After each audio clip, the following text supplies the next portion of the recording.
നമ്മുടെ രാജ്യത്തിൻ്റെ സാമ്പത്തിക ചരിത്രത്തിൽ സവിശേഷമായ പ്രാധാന്യമുണ്ടായിരുന്ന ഒന്നാണ് ആസൂത്രണ പ്രക്രിയ. അതിന് വലിയ തോതിലുള്ള തടസ്സങ്ങൾ നേരിട്ട കാലഘട്ടത്തിലൂടെയാണ് നാം കടന്നു പോകുന്നത്. രാജ്യത്തിൻ്റെ വികസനത്തിന് വ്യക്തമായ ദിശാബോധം നൽകിയിരുന്ന ആസൂത്രണ കമ്മീഷനെ 2015 നരേന്ദ്രമോദി സർക്കാർ നിർത്തലാക്കി. അത് വലിയൊരു നയപരമായ മാറ്റത്തിൻ്റെ തുടക്കമായിരുന്നു. വലതുപക്ഷ സാമ്പത്തിക ശാസ്ത്രജ്ഞരുടെ ദീർഘകാല ആവശ്യമായിരുന്നു ആസൂത്രണ കമ്മീഷൻ അടച്ചുപൂട്ടുക എന്നത്. പകരമായി നീതി ആയോഗ് നിലവിൽ വന്നു. അതോടെ ദശകങ്ങളായി നിലനിന്നിരുന്ന പദ്ധതിയേതര വിഭജനം കേന്ദ്ര ബജറ്റുകളിൽ നിന്ന് അപ്രത്യക്ഷമായി.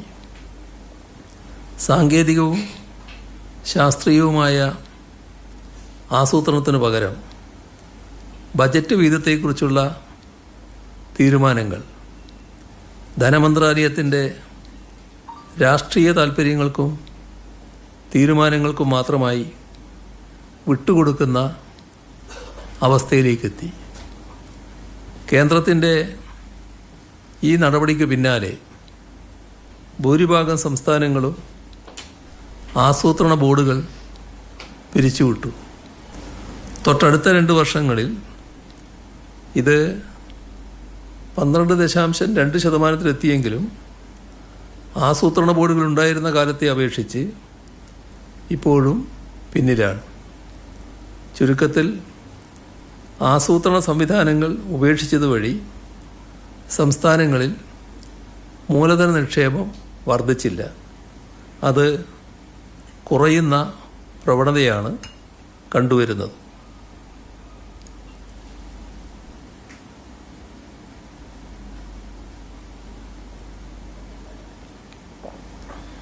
ഇതേ പഠന റിപ്പോർട്ടിൽ കേരളത്തിൻ്റെ ചിത്രം തികച്ചും വ്യത്യസ്തമാണ്.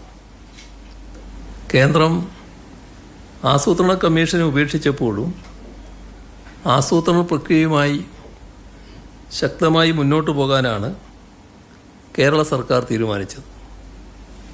ആസൂത്രണ ബോർഡ് നിലനിർത്തുകയും ബജറ്റിലെ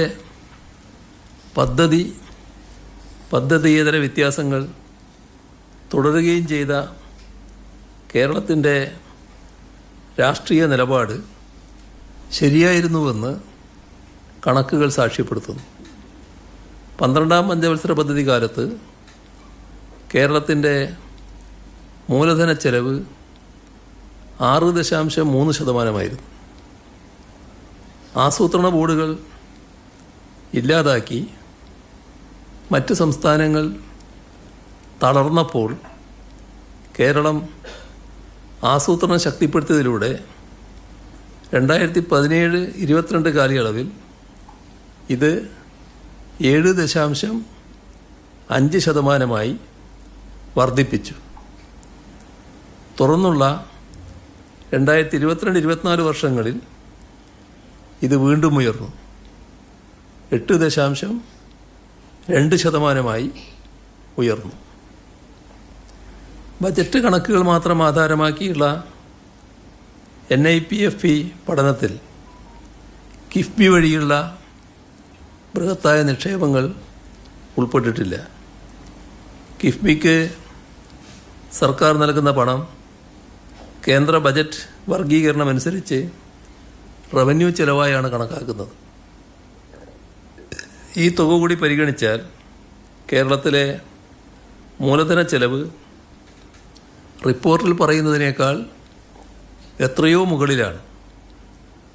ആസൂത്രണ ബോർഡിൻ്റെ ശാസ്ത്രീയമായ ഇടപെടലുകൾ വഴി അനാവശ്യമായ റവന്യൂ ചെലവുകൾ നിയന്ത്രിക്കാനും കൃത്യമായ ധനകാര്യ മാനേജ്മെൻറ്റിലൂടെ മൂലധന നിക്ഷേപം വർദ്ധിപ്പിക്കാനും നമുക്ക് സാധിച്ചു. ആസൂത്രണം ഒരു അനാവശ്യ ഭാരമാണ് എന്ന് പ്രചരിപ്പിക്കുന്നവർക്കുള്ള ശക്തമായ മറുപടിയാണ് കേരളം കൈവരിച്ച ഈ നേട്ടം. ജനങ്ങളുടെ ആവശ്യങ്ങൾ കൃത്യമായി തിരിച്ചറിഞ്ഞ് വിഭവങ്ങൾ വിന്യസിക്കാൻ ശാസ്ത്രീയമായ ആസൂത്രണം അത്യാവശ്യമാണെന്ന് സംസ്ഥാന സർക്കാർ വിശ്വസിക്കുന്നു. അതുകൊണ്ട് തന്നെ ആസൂത്രണ പ്രക്രിയക്ക് നൽകുന്ന പ്രാധാന്യം കൂടുതൽ ശക്തിപ്പെടുത്തിക്കൊണ്ട് തന്നെ കേരളം വികസന പാതയിൽ മുന്നോട്ട് പോകും. ഇത്തരം മുന്നേറ്റം കേരളത്തിലെ പൊതുമേഖലാ സ്ഥാപനങ്ങളുടെ പ്രകടനത്തിലും പ്രതിഫലിക്കുന്നുണ്ട്. UDF സർക്കാരിന് കീഴിൽ തകർന്നടിഞ്ഞതാണ് പല പൊതുമേഖലാ സ്ഥാപനങ്ങളും. അവയെ സ്വകാര്യ മേഖലയ്ക്ക് വിറ്റഴിക്കാൻ കേന്ദ്ര സർക്കാർ ശ്രമിച്ചപ്പോൾ അതിന് പ്രതിരോധം തീർക്കുകയാണ് LDF സർക്കാർ ചെയ്തത്.